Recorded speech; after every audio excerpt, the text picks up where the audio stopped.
enter competition with the N4C. And what that means is there are a group of states, okay, the North Central states, and in there are all these little clubs. And in these clubs, each of the members, because you paid your dues, get to enter a monthly competition. And there's like 6 categories, I think. And we're really, really hoping to encourage you as a photographer to get out there, take some pictures, and enter this competition.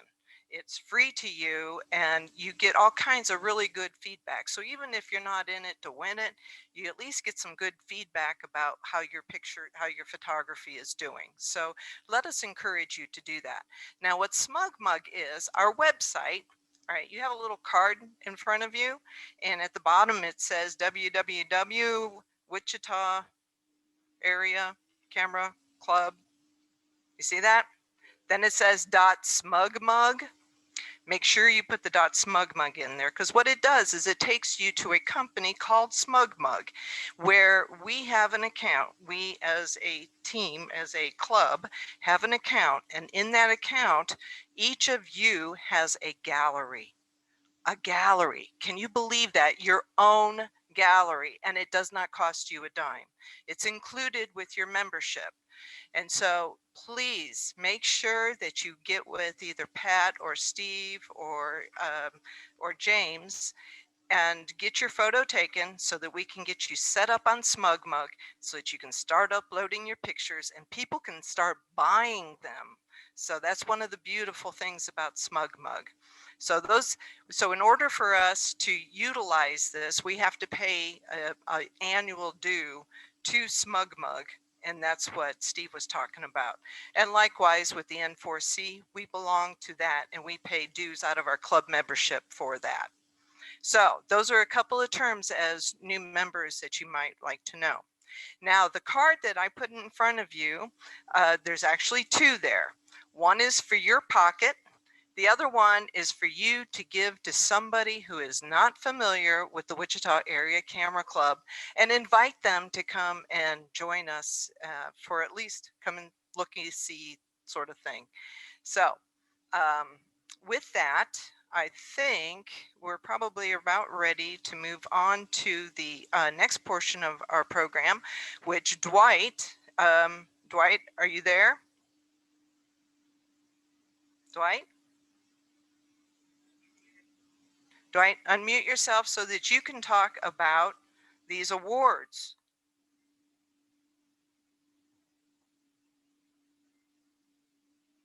Okay, I don't think Dwight's coming back. Is he trying?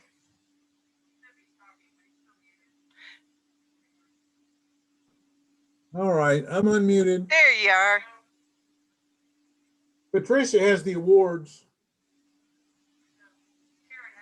I have the awards. You have the awards. I have the awards. See? Okay. So I'll tell you what, do you want to talk about you just want to go through the list and then we'll talk about the people who are here? I didn't make a list. Oh. I chopped everything up and pasted it on there. Yeah. Okay. I'll tell you what, rather than going through every single one of these, I'm just going to make kind of a general announcement that Jerry Burnell was very, very busy. Jerry won a 1st place. Jerry won a 2nd place. Jerry won 2 3rd places. And he won one, 2, yep. He won all those too. And that's the honorable mention. See, Jerry, you guys need to give Jerry a run for his money. I think the only reason Jerry's winning is because you guys are not entering. Enter. Okay, Jerry, nothing against you because I know you're a really good photographer. Okay, this one's for Barry Gaston. And this is an honorable mention. So congratulations, Barry. Sandra Barry, also an honorable mention. And Jerry. These.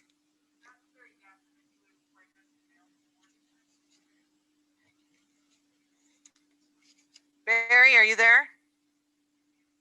Would you like us to send your awards to you in the mail, or do you want us to hold on to them?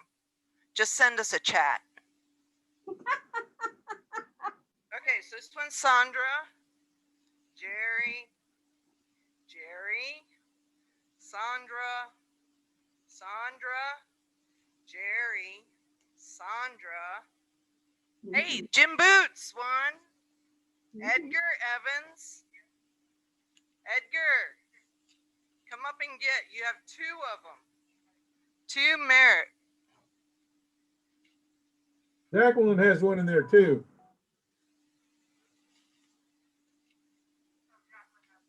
Jacqueline has one. And Sandra.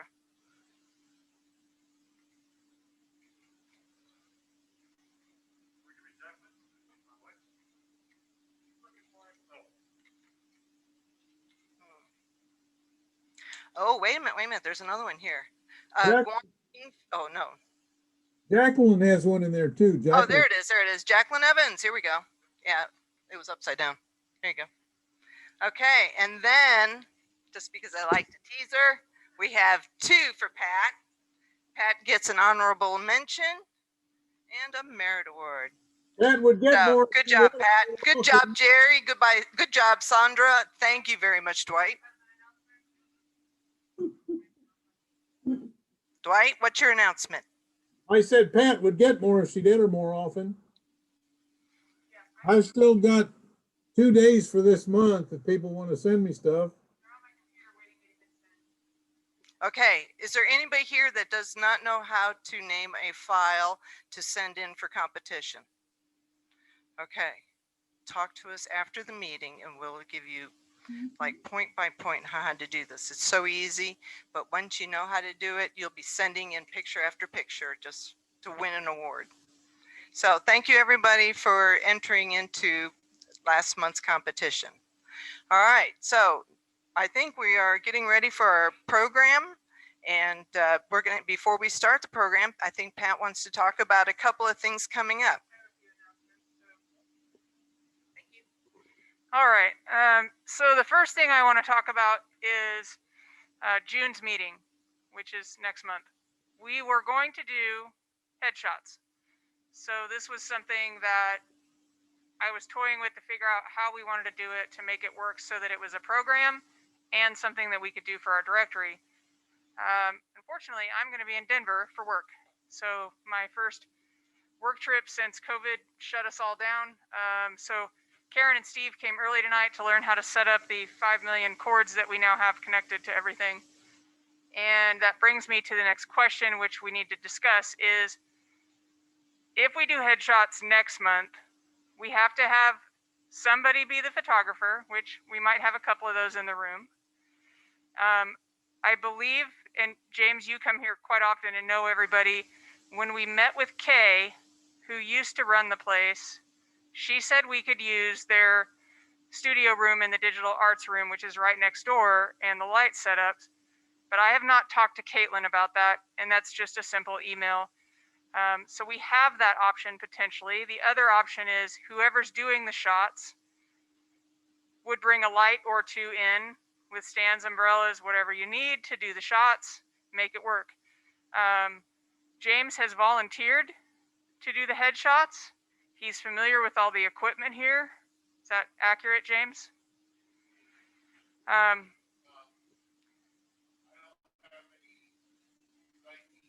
Do you know how to use the lights here? Okay. So, yeah. So James would need somebody to help him, but he is volunteering to do with the lights, to do the pictures. And I think that would be okay. Does anybody have any opinion? Zoomers, in-persons? So originally it was going to be the meeting. So that is the other half of this question, because I'm not going to be here, which is fine. But is there anybody interested in making this into a program? Yes? Because in order to make it into a program, it would be fairly simple, because you would just turn the laptop so that the webcam faced wherever the setup was, and we could do it in here. If somebody has lights, or the lights here can be moved in here. And We could even set up a small backdrop and the lights could be in here and we could change the lights around. Is that a program that anybody would not like? Okay. All right. So we will work on that for June. So June will be a headshot class. And we'll make it standard. So I'll work with Karen and James and we'll get it put together so that it goes quickly and everybody that wants a headshot can get a headshot. Now, the other problem that we run into is the limitation on people because we are bound by the city because this is city arts, how many people we can get in the room. Yes, Karen.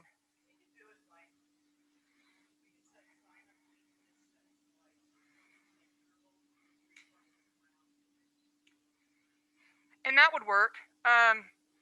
If we did, so Karen's suggestion was that we set up a signups on our website for like 15 or 20-minute sessions. So we'd have 3 sessions where people come in, cycle through for headshots. The whole thing would be broadcast on Zoom. If we're going to do that, I don't know the best way to make it so that people that want to come in person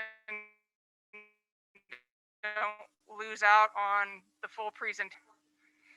Yeah, and we're going to start recording these. So I'm recording this meeting tonight. I can put it on SmugMug, but it will be in like little 20-minute increments. So I'll have to make a gallery and open up my video editing and split the meeting in portions. But we can make next month's meeting a headshot class, and I can definitely set up the signups so that we have 20-minute sessions. We can get 10, 15, you're gonna shut the doors.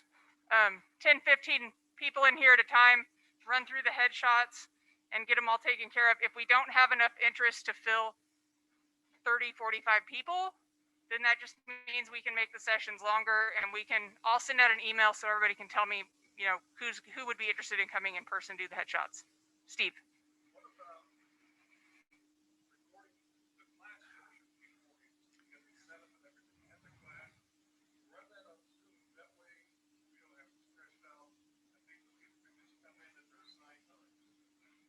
Well, we could do that too. Wow, that's a big difference.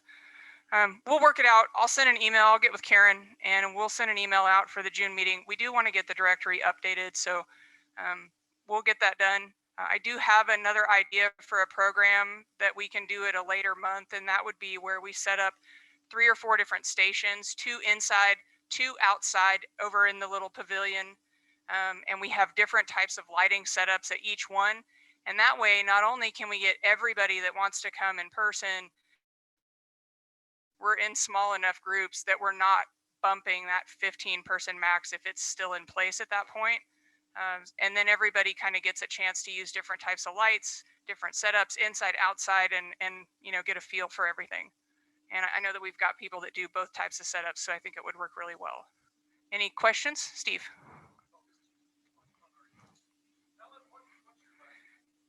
Ellen, Steve wants to know what your last name is. And you're muted, by the way. My last name is Bird, B-U-R-D.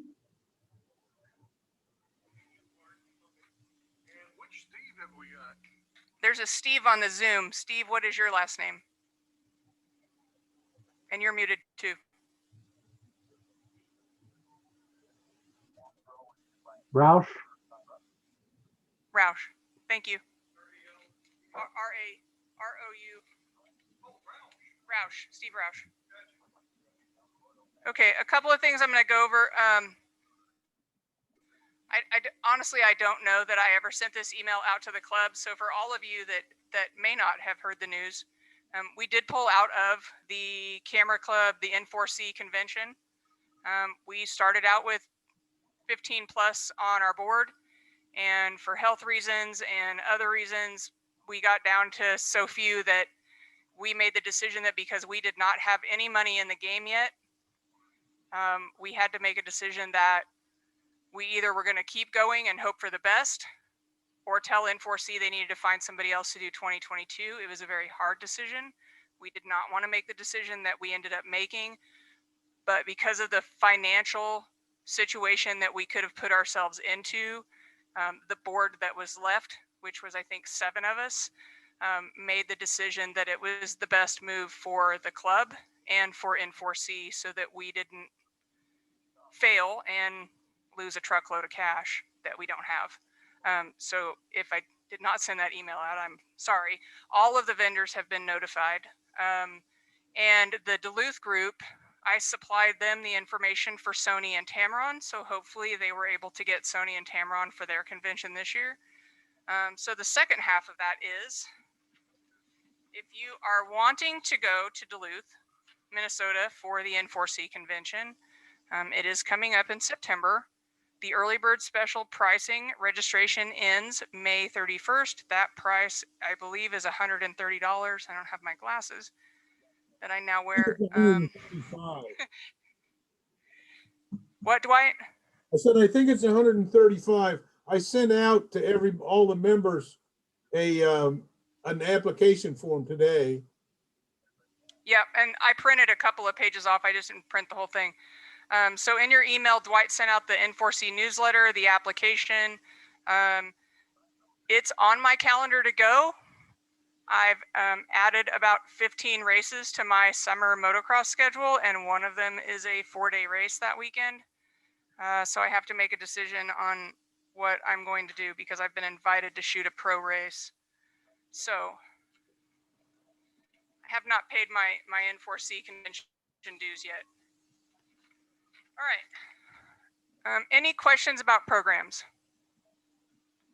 We are going to be having a drone program this year. I'm working on getting a phone photography and video person in this year. And I also am talking with somebody about videography. If anybody has anything else that I haven't done in programs in the past that you want to see, please email me and let me know. All right, so tonight's program is Paul Bowen. Paul's with us.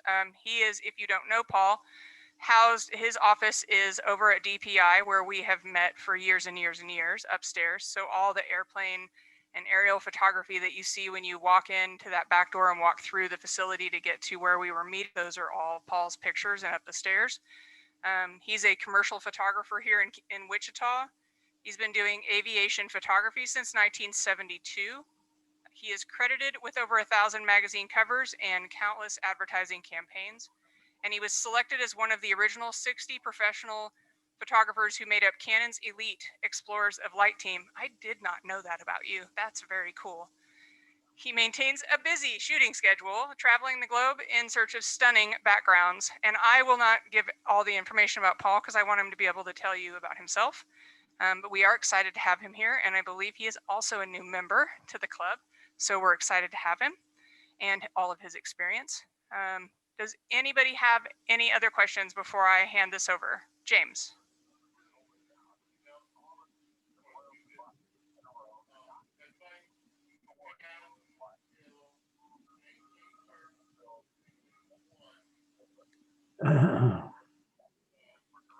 To see your pictures downstairs?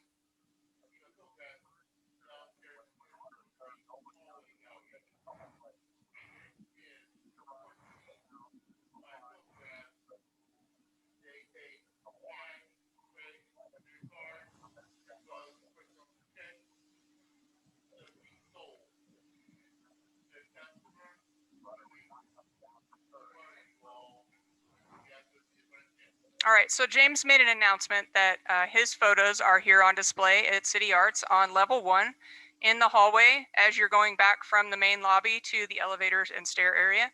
They are all displayed on the wall. James Mitchell is a CPP, so he's certified professional photographer, and he's very proud of that, as are we. And his photos are on display now. They are also for sale. Prices are marked on each image.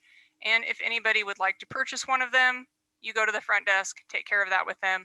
If you have not been down here to see his photos and have time to make it before May 21st, James, please make it down to look at them and give James some support because he is pretty proud of it, and rightly so, he should be. So I don't.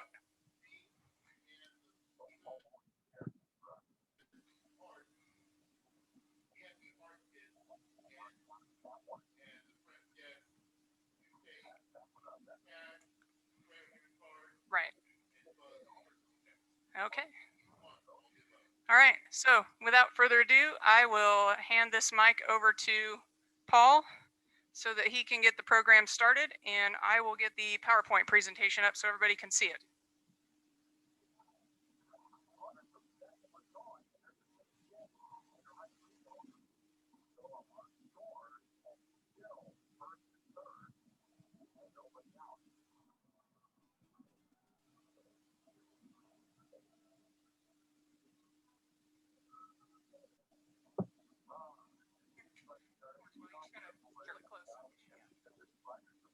So if I start singing Donka Shane, just kick me out.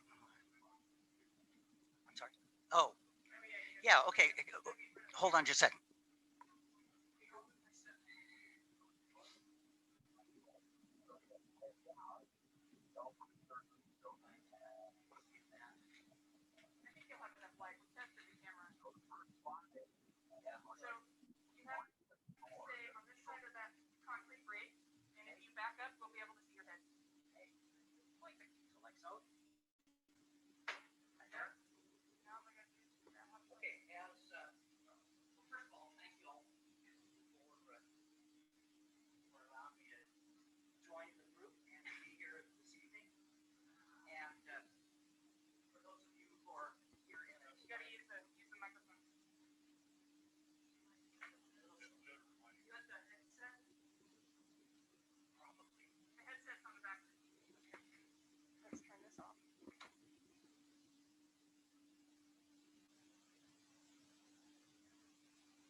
Okay, let's see what we've got here. How's it? All right, there you go.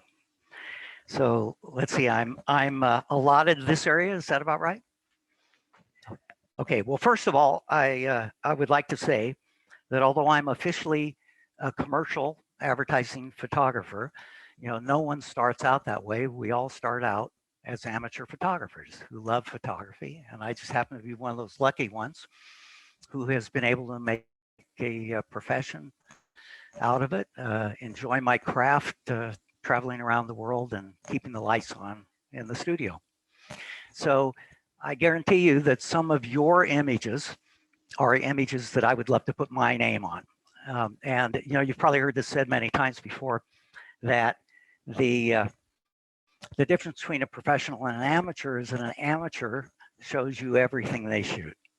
So it's a matter of editing. And I have a number of people who've complimented me on what they see of my work, and I thankfully remind them that they didn't see the ones I tossed.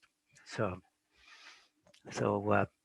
this evening, what I hope to do is a few things. One is to introduce you to the world of aviation photography if you have not been involved in it before. Just like any specific discipline, there are tricks that I've learned over the years. I've been doing this for, I don't know, 45 plus years. So I'm still making mistakes, but not the same ones I made when I started. And hopefully that's the same with you guys. I'm still like a little kid when I get to edit my images. It's still so much fun for me, as I'm sure it is for you all. I made the transition to digital back in 2001. Actually, I got my first Canon camera, which was, and I get the numbers mixed up, but I want to say a 30D or a D30, whichever it happened to be. And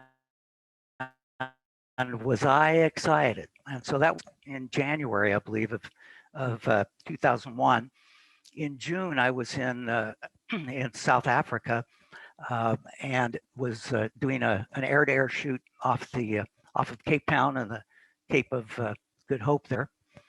When the art director, the client, and the writer decided that they didn't want to go up for the sunset shoot, they wanted to go shopping. And I went up and did an air-to-air shoot, which is from one airplane to another. And I had my digital camera with me. And so I would shoot film, slides, transparencies, and then I'd grab the digital camera and shoot a couple. And then, most of the shoot, of course, was on film. But that evening, when I went to dinner with them, I was able to show them what I had captured, what they had missed. And so they got a nice warm fuzzy feeling. And that was the first really major shoot that I ever did on digital. And it not only did it allow me to show them what I captured, it also let me know that if in going through airport security, they fried my real film, at least I had a backup with this lower res. It was under 4 megapixels, I think, at the time, but still may be usable depending on how it was used. So from then on, it took about 4 years or so of increased megapixels and clients recognizing that hey, this is what's happening. And probably around 2005 or so, we went to totally digital. And so that's what I do. I'm going to grab my water. Excuse me. Thank you. So this evening, what I'd like to do is introduce you to, let's see if this is going to work. If it doesn't, we have a backup idea. And I'm not getting anything on. Are you sure you're? You have to really push that sucker in. And if not, I've got a second one. I've got a backup one. There we go. We shall see.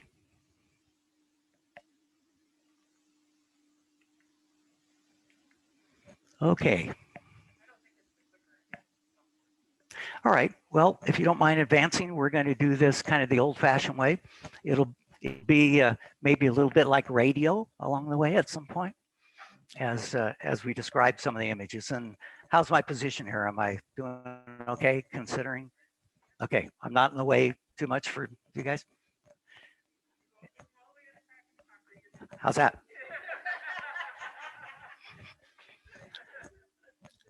Okay, so here's my challenge for the evening is for any of you who've been involved in aviation or have family members who've been involved in aviation, I challenge you to consider a job in the aviation industry that's any more fun or better than I've had over my career. And what you will see, you know, good assistants are so difficult to find, so hard to find.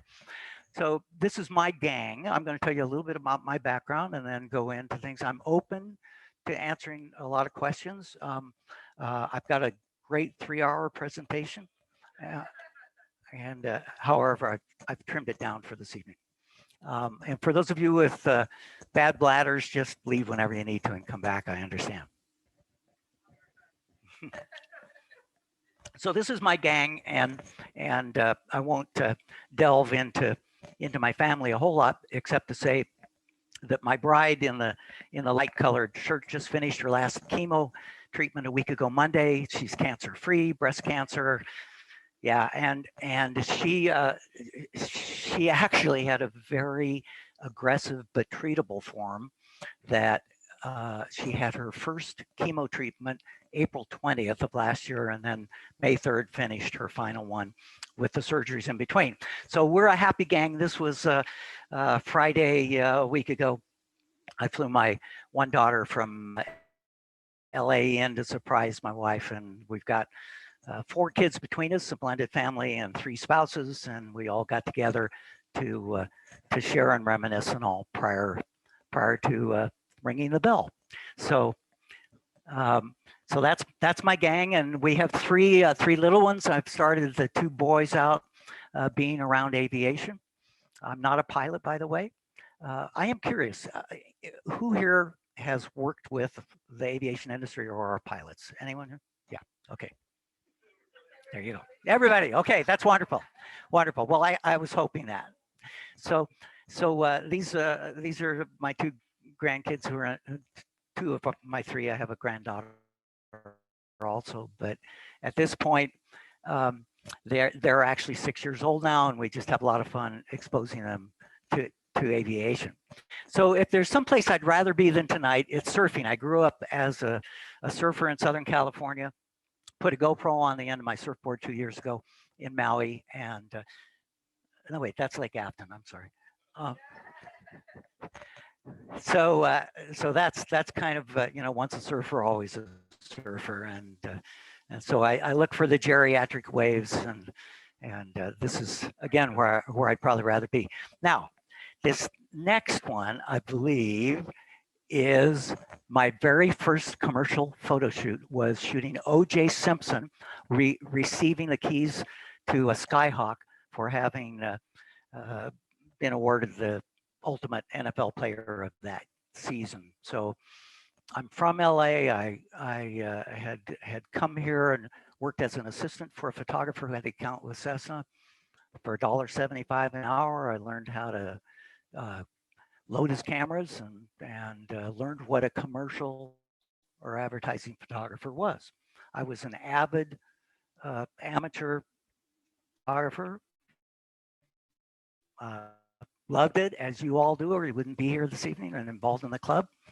And I decided, I have a degree in zoology from UC Santa Barbara, and which helped me raising the 4 kids, but that was about it, And I ended up for $1.75 an hour, as I mentioned, learning what a commercial photographer was. So in a sense, for 5 months, I was, for want of a better term, an intern for a commercial photographer. He was very talented. I learned a lot, but I never went up in the air with him. But I did learn a lot about aviation photography, although he had the accounts with Coleman and Bank 4 at the time, and a lot of other great clients. So after working for him, I realized that there really weren't any other what we would consider commercial photographers. There was Howard Eastwood, who was doing studio work, but he would do some commercial work, but he really wasn't even promoting himself at that time back in the early 70s as a commercial photographer. And so I recognized that there was a market out there that was kind of the second tier of things that I could go after, that wouldn't be competitive with my old boss, and that wouldn't have the budgets necessarily for my old boss. And so I put together a portfolio, started knocking on doors of advertising agencies, clients, their marketing departments, and then also freelance design studios. So that's how the business started, with a $10,000 SBA loan to buy equipment in, again, the early 70s. So aviation photography, and I'm not going to just talk about air because that's really not, chances are none of you'll get an opportunity to do it, or it would be a rare occasion for you. But I have taken some of the techniques I learned on the ground and applied them to going 200 miles an hour. So as it says, safety first. There is no photograph worth taking any undue risk, and whether that means flying 2 airplanes or going to the top of a really tall ladder or getting on the roof sometimes. For those of us, I've been banned from the roof, by the way.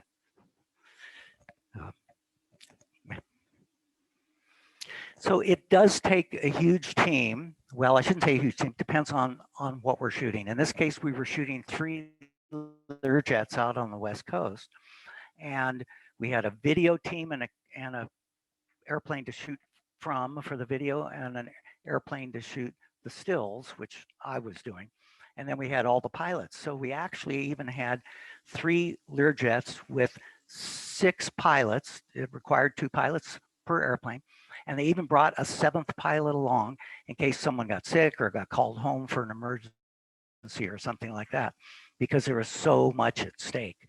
And so this is the gang. And again, the pilots I consider to be the heroes of the photo shoot. So we don't just, kick the tire and light the fire and off we go. It's really a choreographed aerial ballet, and I'm in intercom communication with my pilot, who relays my directions to the other pilot. In most cases, the plane I'm in is in the lead, because we mostly want to see the front or the side front of the target airplane. Not always, and you'll see some variations on that. But because I'm generally in the lead, um, the important thing during the briefing is that everybody's on the same page. Again, safety being the most important thing. So here we are in the briefing. You can see the 3 Learjets on sticks, and we were holding them up and saying, okay, these are the positions that we're going to start out with. And you know, people are taking notes, and it's really so yeah, thanks. So so here's a small briefing, and in this case we're using an OV-10 Bronco to shoot out of, and we're going to be shooting a P-51 Mustang. Now the general aviation manufacturers keep the lights on and pay the bills. My involvement with warbirds, World War II warbirds, is basically meant to fill my need for the passion of what we all enjoy doing.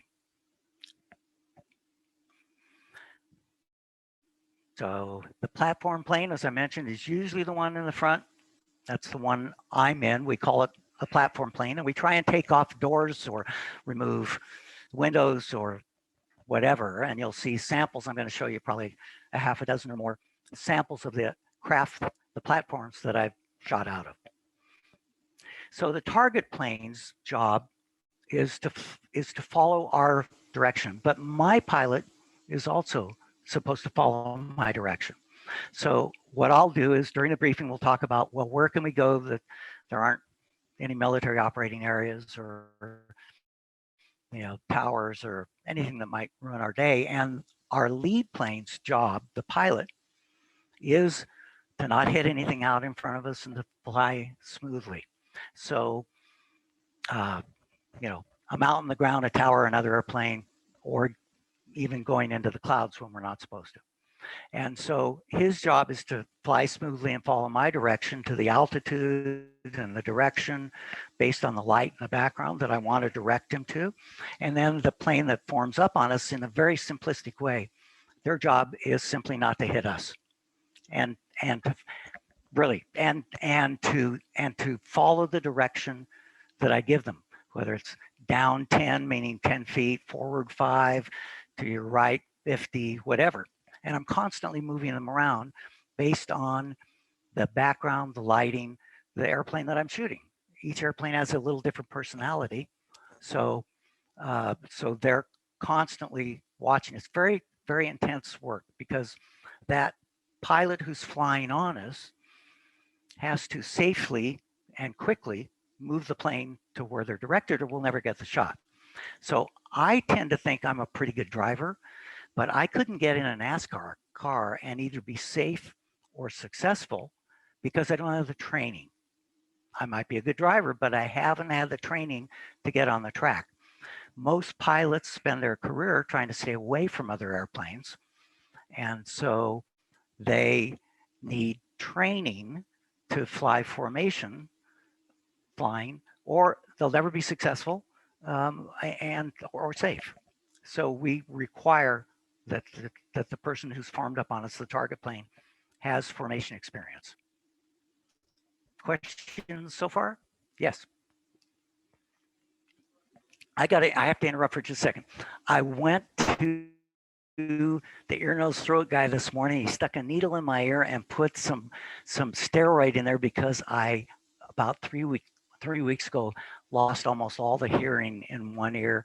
And so ears that were never good because of gravity and the calendar, you know, and being around airplanes and stuff are worse tonight. So feel free to just let us hear it.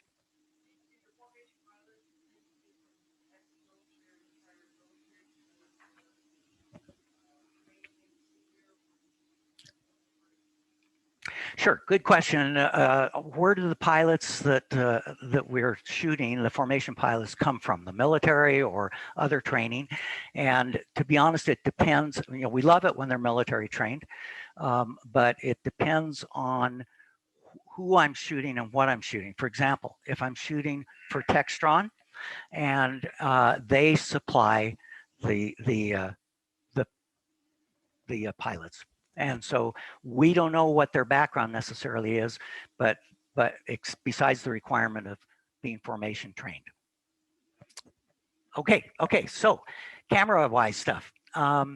So this is my roll-on bag. I shot this a number of years ago. It was actually, I think, a film camera even, but I was too lazy to reshoot it. So so this is what I carry on. It fits in the overhead. And why don't we go to the next one, and I'll show you everything spread out. So let's talk about what I take normally, and this again is just a vague representation of what I'm actually putting in now. But the point is, I have two bodies. I'm using the 5D SR, the 51 megapixel Canon camera. That's my primary camera. I've come up through, I've had the 1DXs and the 5D Mark, the 1, 2, 3. I never did get the 4. But I'm kind of waiting for the next thing to come out. But the 51 megapixel camera is great, and so I've got a couple of them. Then although this isn't the exact lens, but I'm using a 70-200 2.8. Something wide, it kind of varies. I've been through a bunch of different lenses, a 16 to 35, 40, whatever, something in that range. A wider zoom that would, a 24 to 105, then a wider zoom in the 16 to 35, 40 range, something like that. I do also carry the small fisheye, which is doesn't take up much room. It's really handy, and above it, sits above it, is the transmitter, so that I can have an off-camera flash. It's really, again, doesn't take up much room, and it's really handy. I usually take two strobes. I have the lens shades, but not in the air. I don't put them on in the air in case I got into the slipstream and they got yanked off. But that's the lens shades. Battery chargers and batteries. The only filter that I've been using these days is the polarizer. That's really all that I tend to use. Extra flashcards, a flashlight. This is my little harness. It's just 3 carabiners and some webbing, and I can lift an elephant with it, and I get tied in securely in the airplane. I kiddingly say I tie the other end to the pilot's ankle. So if I go, he goes. Cable release, again, a different charger for different body. 100 to 400. Little hot things and gloves. I've got a bunch of gloves. I probably go. I probably have 4 different sets of different pair of gloves, depending on how cold it is and all. It gets about 3 degrees colder every 1,000 feet you go up. So if you're in LA and you're shooting a sunrise and it's 60 degrees, and you go up 10,000 feet, it's 30 degrees. And the wind chill with the doors off and stuff, becomes pretty amazing. So that's an approximation, but it gives you an idea, of what we have to consider before going up flying. Knee pads. How many times have you been someplace where you at least want to put one knee down and brace and get a shot? And my knees are not getting younger, so knee pads really handy. And then this is a fun little thing. This is actually a heavy-duty trash bag, heavy-duty lawn bag that takes up no weight, no space, and I can use it as a poncho. I can cut a hole in it if it starts raining. I can lay it out on dirt or gravel or whatever, and not get dirty. And it, again, it doesn't take any room. So that's probably my biggest hint there. So here I am in the back of the OV-10 Bronco. This was an early morning shoot, and behind me comes a P-51 Mustang. So this is sunrise. We're actually in a left-hand orbit, and often I will twist the camera too to add a lot of motion. So for me, it's much, much more interesting to have a diagonal of some kind happening than a straight and level shot. And so it's kind of potential versus kinetic energy, I guess, but with, no, that's right. So I had taken, this is Glacier Girl. Some of you may be aware of the P-38 that was under the ice, and it's an amazing, amazing story, a whole evening that someone else could do. But we went to Fallon, Nevada, to where Top Gun was located, and got this ground shot. I'm actually using hand strobes and running around with a long exposure, and it was kind of an interesting thing. But so basically, you all, I'm sure, know about painting with light, whether it's a strobe or a another form of light. But so these happen to be strobes, and then I had decided that there's no reason we can't take a similar process and put it up in the air. So this is actually a fill flash at sunrise out of the back of the OV-10 Bronco, just lighting up the nose, which would have disappeared if I hadn't have hit it with the strobe. So let's do a couple more. This is no strobe, and that's how we saved it.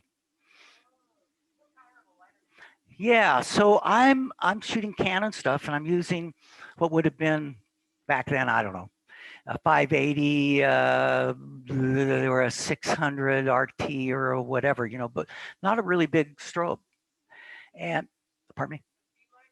Yeah, speed light. Yeah, speed light. But you could probably use anything. The nice thing about the speed lights, and I apologize, I only really know Canon gear, although I used to shoot Nikon, love Nikon, but Canon offered me the opportunity to be one of the explorers of light, and with it came a whole bunch of gear. And so I said, yeah, I think I can do that. so I switched a number of years ago. That strobe allows you to alter the beam manually. So no matter what lens you're using, you can throw the beam in more of a telephoto, which helps. We're probably 75 feet away at this point, and the sun has gone down. It was eaten up by the clouds to the west. You all know how that happens, and so I bumped the ISO probably up to 800, and figured out what exposure I wanted the background to basically be with me opening it up, whatever lens I was using, almost all the way open. And then starting out with it manual or ETTL, it doesn't really matter, and see what you get. That's the beauty, of course, is that we can play with it, and knowing what we can do later too in post-production, or with, in my case, Photoshop. So sometimes you can overpower the target a little too much, and sometimes you just want a subtle opening up of some of the shadow detail. The one nice thing about white airplanes, it doesn't take much to light them up. So I would just shoot a few variations, and sometimes, especially as it got darker, I would sometimes take the adjustment to the strobe and make it like -1 stop on the strobe and keep it at ETTL, maybe -2, sometimes minus or over. It just depends. Yeah, let's go back to that one if you don't mind. So actually, if you think about it, we're in a left-hand orbit.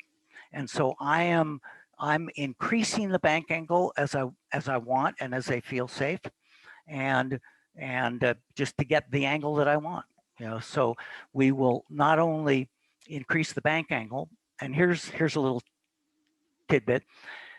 A standard rate turn, what's the angle on a standard rate turn? Any pilots here? Pilots? Well, I don't know. I really don't know. It wasn't a trick question, but let's say 12.5 degrees.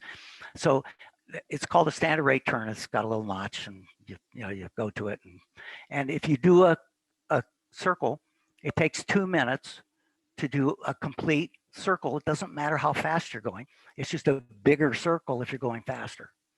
And so, so every 2 minutes I get I come back to the same spot. Again, I want to see the far wing. I don't want to just see a plane flying straight and level. And so we do a lot of orbits. Same kind of thing. I tried to throw in some stuff for those of you who might have worked at beach and all. Yes. No. I probably should be. I should mention that I guarantee you that probably half of you know more technical stuff than I do. I'm the guy who knows what pedal to make the car go forward and which one to stop. And usually I get it right. But if you ask me about the engine or anything, sorry. And so there's a lot of technical stuff that I don't know about the cameras. I'll be just straightforward, but I've found what works for me. And I think sometimes we can get overwhelmed with all of the technical garbage and miss the shot. So who have professions that you really enjoy, but when you come home, you don't want to do anything related to them. So my wife has to remind me to bring cameras to the family functions. Let's go. So again, and I'm trying to throw out things that maybe some of you guys worked on or flew or, have seen and all. So, but again, a little fill flash, it just helps, most people wouldn't say, oh, look, use the fill flash. So same thing here. I'm sure some of you have been up to Benton to the Sherman field there. Okay, here we go. So one of my biggest problems and one of the biggest challenges on shooting air to air is the vibration of the plane you're in. And so if you're shooting an airplane that has a propeller, and this can be the same thing on the ground, if you go to out to Stearman and you want to get an arc on the propeller, you don't want to freeze that propeller, especially in the air.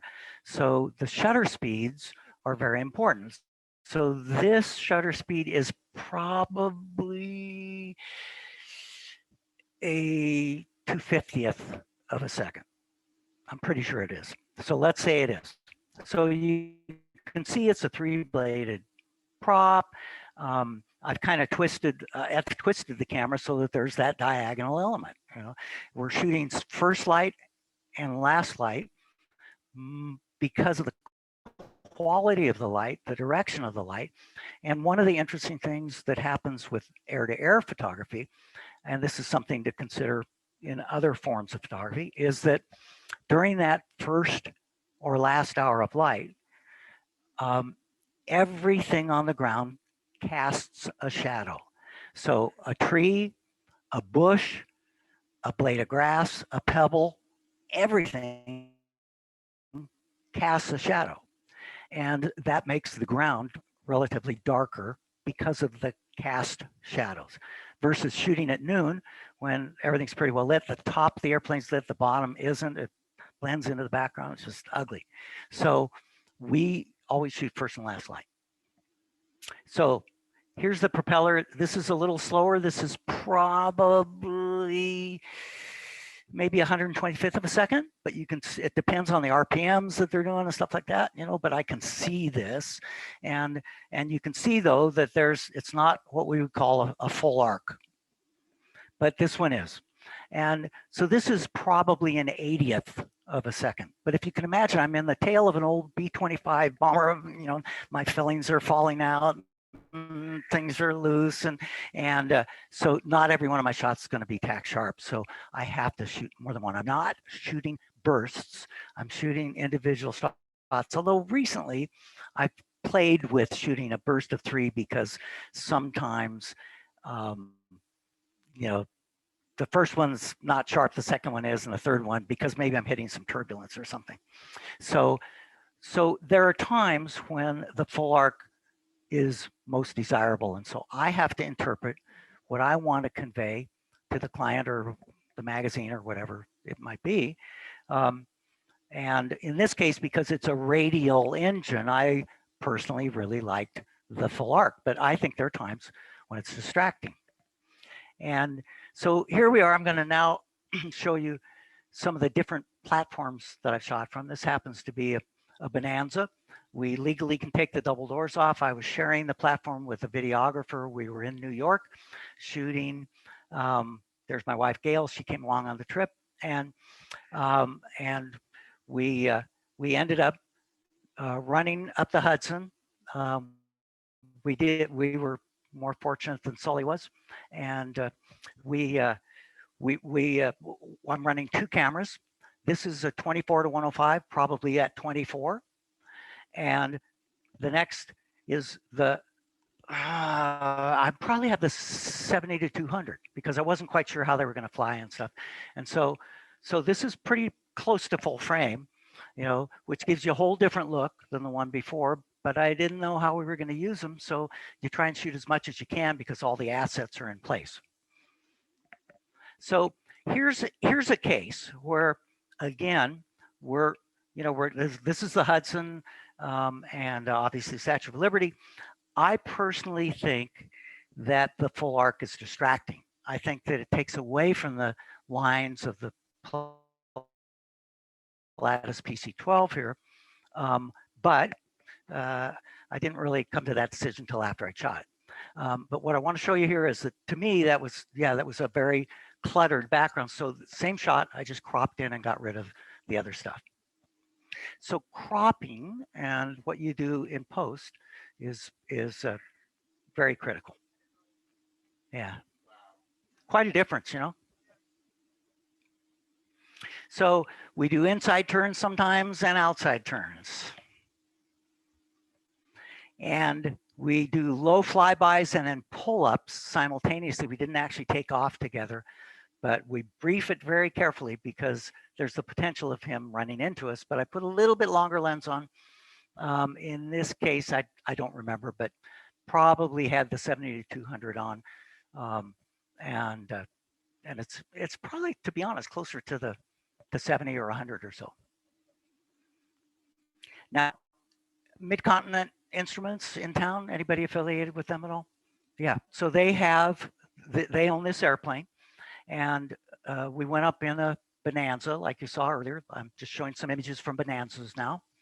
And we got up on top of a cloud deck, but I wanted to get, and we discussed this in the briefing, I wanted to get a head-on shot. So I was able, go ahead, to have us, and I get the terms mixed up, skid, yaw, slip, whatever, but we crank our tail so that I can get a little bit more of a head-on shot with him back there at the tail. And there's nothing that beats a good briefing. So this was another briefing, and I left the horizontal stabilizer in so that you could see that it would be, and it was, a very, very quick and easy retouch. So I didn't care that it was in there because I knew I could get rid of it in 5 seconds. So they have smoke, and we briefed these 2 shots, the one with the wider lens, the 24 to 105, and we did an inside turn so that we could see the swirl of the smoke, and then drop them down, you know, more toward the tail. So from the Bonanza, I've had a chance to shoot Doc, I don't know, maybe 3 times, maybe 4. I don't remember, but let's say 3 times, and all out of a Bonanza. And so they were able to keep up. The Bonanza's a pretty speedy little plane. And, you know, this is just kind of a classic shot over El Dorado Lake. But, and all that I wanted to show you was that, again, I'll sometimes crop in the camera to give a different look. And something like this could be used as the cover of a magazine.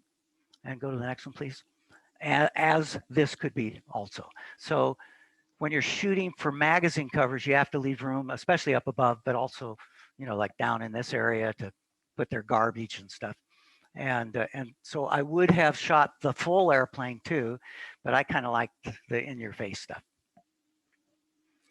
And there are times when we go to do formations, and as they're forming up together, we see something that's kind of artsy and fun. It doesn't always have to be symmetrical and straight in a row and the same size and everything. And to me, these P-47 jugs. You know, it's a much more interesting picture with the one a little larger in the foreground. Question? No? No? Yes? No? Yeah? Hmm? All right, let's see what's next. So this is a Baron. A Baron, some of you probably realize that a Baron came down the assembly line at Beach, and excuse me, the fuselage came down, and at one point it went left and became Bonanza, and the other point it went right and became a Baron. And so the Baron's fuselage is the same as the Bonanza that you just saw. So this is how I sit facing aft. Oh, wait. Yeah, go ahead. How'd they do that? Go ahead, one more. Yeah. Because they did it like that.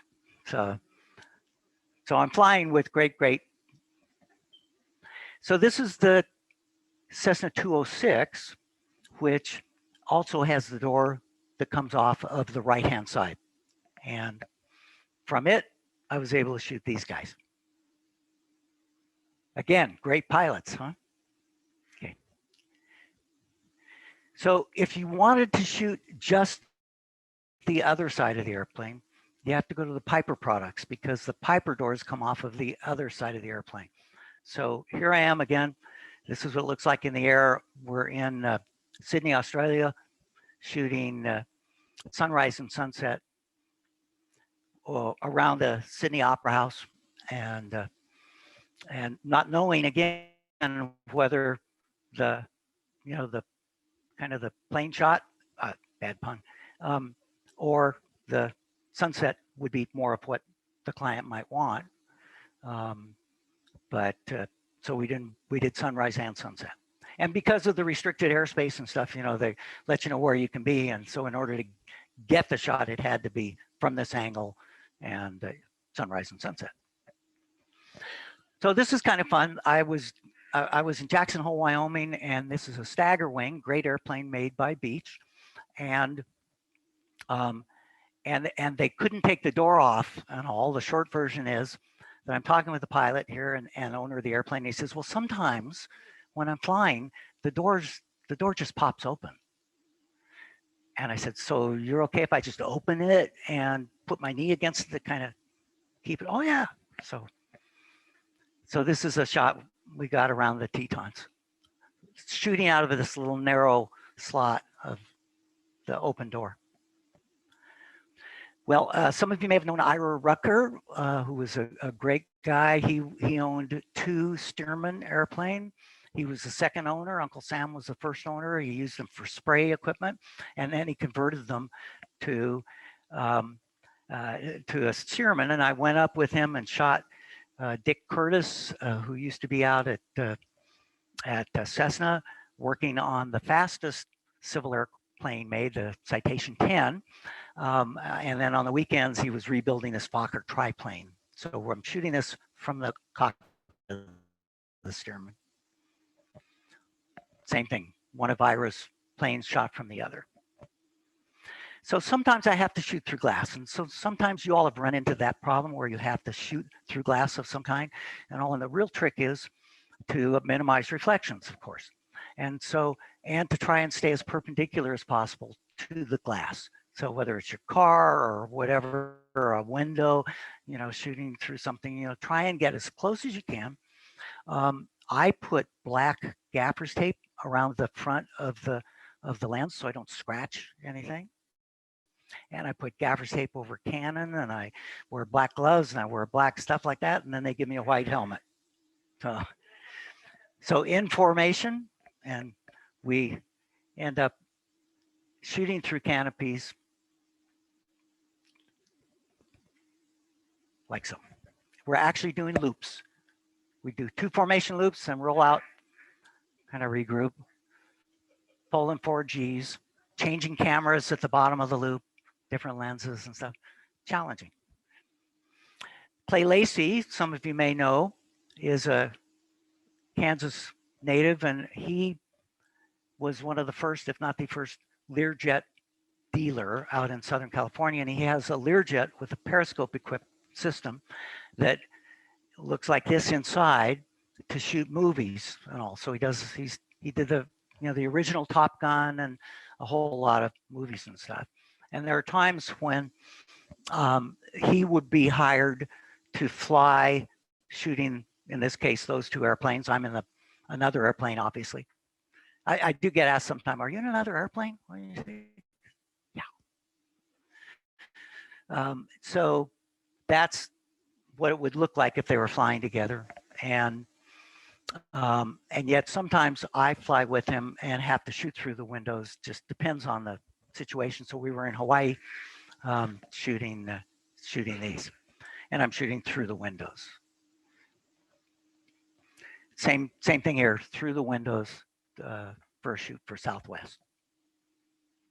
So this is the entire Brazilian Air Force, and we took the C-130 and went down to Brazil, to Manaus, there in the Amazon, and from the open tail shot this.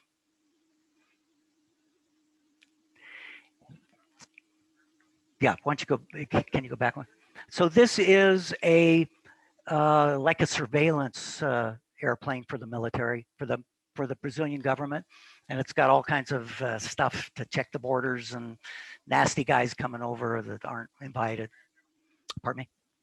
It is. It's. I think that might be a FLIR, forward-looking infrared FLIR, I believe. And then there's stuff hanging down and porcupine stuff all over and all kinds of stuff. My favorite platform is the B-25. And this one has a specially equipped nose that I can shoot from when we change leads. This is based in Southern California. I've shot out of 20 different B-25s over the years.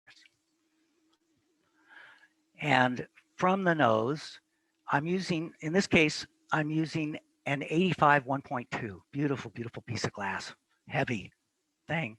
And it's way before sunrise, as you can imagine, because you can see the lights on inside, and there's those little lights, inside the airplane. So I have no idea what ISO I was shooting on this, but turned out really well, I thought. Again, from the nose, as we've traded leads, we're still directing them as to what we want to do. Keep going, please. So we took this Learjet shot and then kind of incorporated into a landing sequence, which was pretty fun. So we're above his dirty air and we're flying, as he approaches the Page, Arizona airport.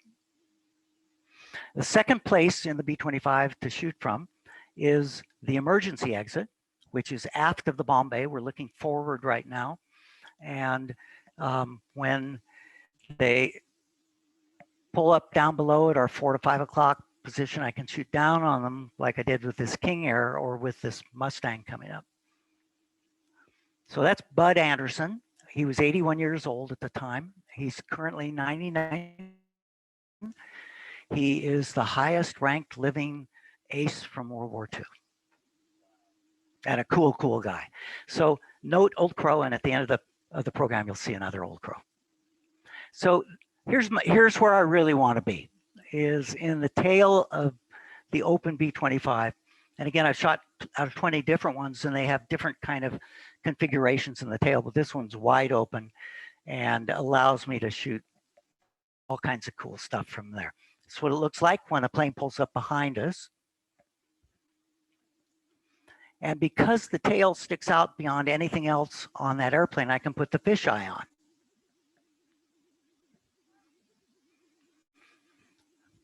I have had a chance to fly with, as I mentioned, some great pilots.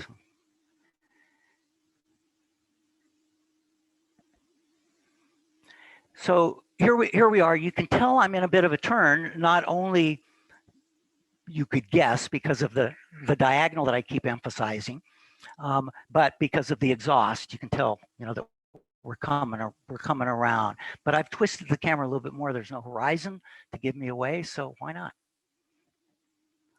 So normally we don't go for a shot like this because he's blind on us, but he was either coming up through and I shot him, or he was sliding across at the time. And so it was a safe maneuver, but I just thought graphically it was pretty fun.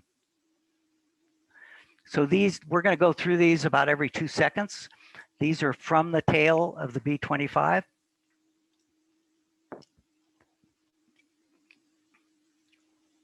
I'm always trying to play light against dark and dark against light. Kind of a simplistic rule of thumb. And a wide angle, and then in tighter.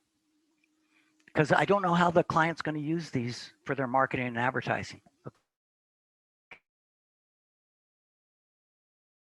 Okay, let's stop there for a second. We do trust, and we ask them for a low pass. Why don't we go to the next? In this case, okay, in this case, he went a lot lower than we actually asked him to. So, we mentioned Canon earlier. Of course, again, there are a lot of great cameras out there. You know, don't get hung up on the equipment, but the equipment does allow you to do things, you know, that you might not be able to otherwise. And so, Canon actually ran a couple of ads of mine using my pictures, helped put my kids through college. And the vortices effect is the air coming off the wings, goes out to the side and swirls. It just does it all the time.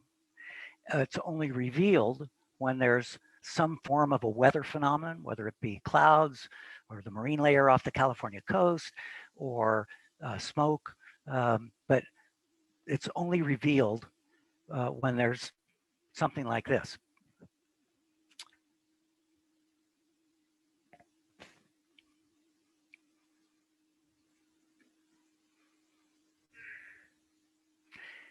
And let's stop there for a second, if you don't mind. So I know it's going to happen. Gravity takes care of it. You know, we know it's going to happen, but I don't have control of it. So to an extent, I'm kind of an external observer in that I can set it up in there. I can't tell you how many times I wished that I could just sit back and watch this thing happening, because interestingly enough, and my wife has come with me on a few shoots, and once where we did the vortices effect, and she wasn't sure how fast it would happen. Now you can imagine they're back maybe 200 feet from us. In this case, we put them back just a little further, just for safety. And in a case like this, if I'm visually looking at it, it's happening about like this. It's actually, so I can get a number of shots off. It's not going like this. It's sometimes it does when you're, you know, just barely catching it, but mostly the big swirls are going at about that kind of a rate. So it's way cool. I can't think of anything more fun for me than sitting back and watching this, and I get paid to do that also. So we were just skimming along the top. Yeah. And because I'm not a pilot, I had 25 legally logged hours many years ago, but because I'm not a pilot, I let the pilots determine what's safe and legal and so forth, and I don't ask any questions. So so when I get asked what's my favorite aviation photograph, this is it. And remember Old Crow? So Bud Anderson has become a dear close friend of ours. In fact, I say if I get home tonight and my wife's not there, I know she's gone out to see Bud. You know? And he is just a delightful, wonderful guy. This is Charlie when he was 13 months old, and he looks like he's just wearing that airplane. You know, you just know he's gonna eventually fly one at some point. And Bud signed it to Charlie, live your dreams, C.E. Bud Anderson. So I think we have one more, and that's the end of the aviation presentation. I have one little thing that I think I'd like to throw out, depending on how many questions you have. I think I've got about 7 minutes left. Yes.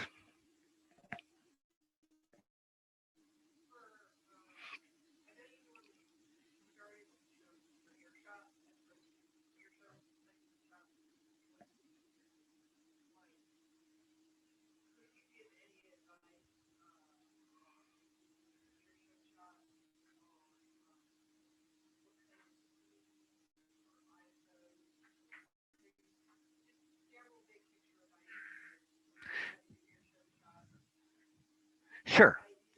Are you talking about the flybys? Yeah. Okay. So for any of you who've been to air shows, often if this is the runway and you're standing there at the fence or whatever, often what they'll do, depending on the winds and stuff, is they'll come and they'll make a pass. They'll do a, you know, they'll bank up so that actually it can look like an air-to-air shot. You know, if you don't have anything down below. I think the big thing is, and I'm not an expert at this part, I will say, but first of all, you need a pretty long lens. So, you know, that's a big thing. If you can shoot, hold on, James. If you can shoot at a lower ISO, that certainly doesn't hurt any, but the shutter speed becomes the real critical consideration. And that's that if you're shooting propeller-driven airplane, you don't want to. So I would start at about a 500th of a second. If you're shooting jets, crank it up, do whatever you want. You know, the AI servo setting so you can follow the focus would be what I would use. And the reason that I say use the longest lens and use the lowest ISO that you think you can is that you're probably going to find that the plane is only filling, you know, a fifth of the frame. And so you're going to want to crop in on it. And so, and, you know, no, it's not against the rules to use, you know, a rapid fire situation, you know, multiple shooting situation. But most of us tend to start shooting too soon when the plane's a little speck way out there.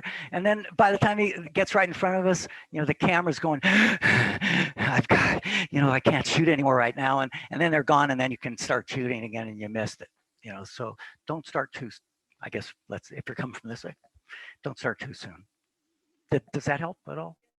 And I'll talk to you afterwards if you'd like.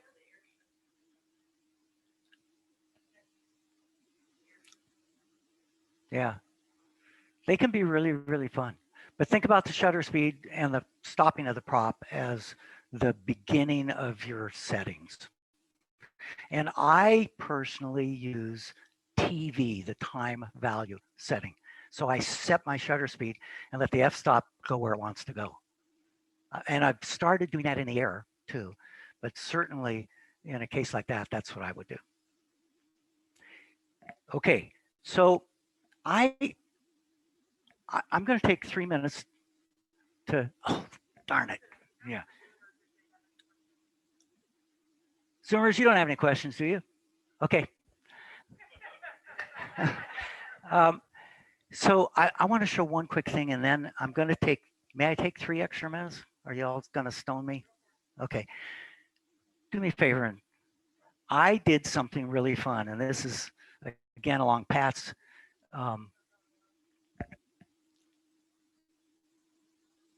oh, you know what? That's okay. That's okay. That's good. Okay, I went to Jeeps. We were talking about, and I did some shooting at Jeeps. If you haven't, it's not. It's on my other computer. I forgot to add it to the thumb drive. My fault. I did that this afternoon. I thought, this would be kind of fun.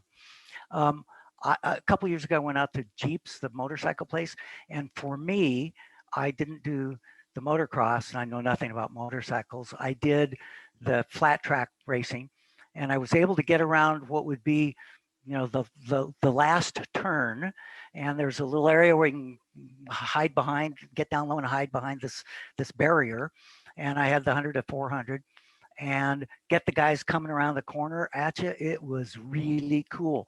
Into the night when they had their lights on, you know, it's a really neat event, and I would just suggest you all consider. It's a great way to kind of test your mettle. So, okay, I will take these other last few minutes. Well, I guess, yeah, I've got some right here. So one thing I did, I'm sorry for the folks who aren't here. One thing I did before the program started was I handed out some materials, including a little brochure, which you'll recognize some of the pictures, you know, but I also handed out these cards, and what they are is there's a company called Moo, M-O-O, and some of you may have used them. I just became familiar with them maybe 5 years ago or so, and my wife does the ordering, so I don't really know all the technical details except to say that you can upload one photograph for a picture like you see on the front, and on the back side put all of your information as to how they can contact you and all, which includes, in my case, the picture of Charlie in a little airplane, just because I don't take myself too seriously, and I don't care what my clients think. And so, I mean, I do, but I don't. And so, so as long as you don't change the back part of the card, you order lots of 50 at a time, and you can upload one picture and get 50 of the same thing, or you can upload 50 images and get one each of 50 cards like this for the same price, or upload 5 and get 10 each, or upload 10 and get 5 each, whatever. So if you have some photos that you guys just love, you can customize your business cards with, you know, a mini gallery in a sense, you know. And I don't know the prices. There are different weights to the cards. My wife did rounded corners so that she could tell hers apart from mine. And, you know, it's a lot of fun. So moo.com, again, different weights. This is a heavier stock. You can compare, you know, what you have there. Okay, the last thing is, I'm going to step away for a second, talk amongst yourselves. And that's that over the years, I've, you know, I'm like you guys, you know, sometimes if you work for someone, they pick the worst pictures to reproduce, you know, you send them 20 and you love 19 of them and they pick number 20. So my ego basically forced me to self-publish some books. So this is my fourth book. It's Mustangs and Corsairs, the two most popular or most famous World War II American fighters, one for the Army Air Corps, which became the Air Force, and the other for the Navy and Marines. And so I put together these books, and everyone who's here tonight gets to take a book home with you. So, well, you haven't seen it yet. You may not like it that much, you know? but I appreciate your making the effort to come out and be here. Let's see how many we have. 2, 4, 6, 10, 12, 14, 16, 17. I brought 20 books, so we've got a few left over that that you can decide what to do with. I'm not lugging them home. I will tell you one thing, and I'll end with this, and that's that, you know, I'm here by choice. I'm here in Wichita area by choice. I came, I got my degree, didn't know what I was going to do with it. I'd been involved with a church in Hollywood that had ministry to the street people in the late 60s, and the First Presbyterian Church here in the early 70s decided they wanted to have an outreach to the homeless people, or at the time we call them street people.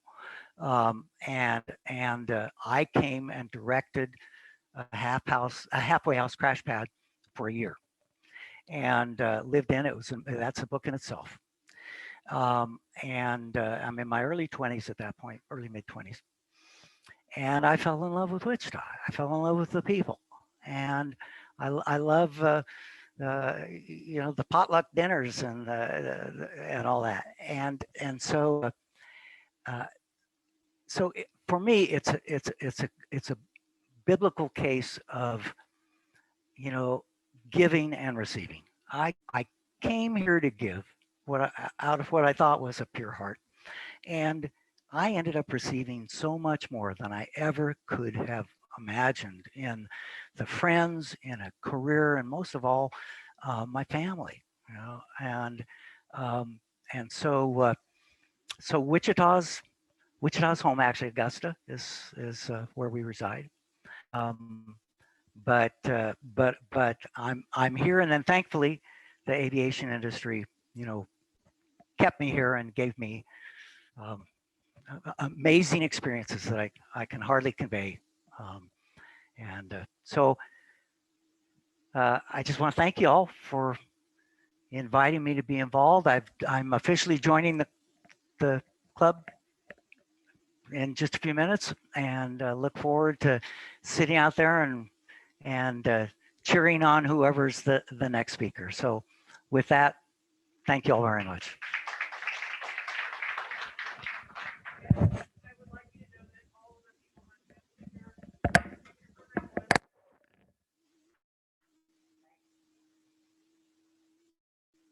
Well, we just have a thank you for you. Go ahead and open it. Okay. Not gonna explode. No, I don't think. Not today.